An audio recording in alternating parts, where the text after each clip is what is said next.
วันนี้นะครับเราจะมาพูดถึงเรื่อง Internet Messenger Access Protocol นะครับ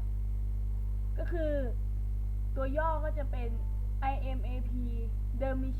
แล้วก็เป็นโปรโตคอลในอินเทอร์เน็ตที่ใช้ในการรับอีเมลของการทำงาน IMAP จะเป็นโปรโตคอลที่แตกต่างกับ POPเนื่องจาก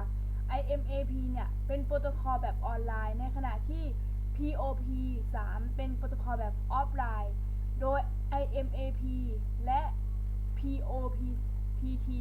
เป็น2โปรโตคอลรับอีเมลที่ได้รับความนิยมมากที่สุดในปัจจุบันนะครับ IMPA ออกแบบโดยมาร์คในคศ1981เพื่อใช้แทนโปรโตคอล POP ซึ่งมีความสามารถน้อยกว่าปัจจุบันเวอร์ชันล่าสุดคือ IMAP4 ครับ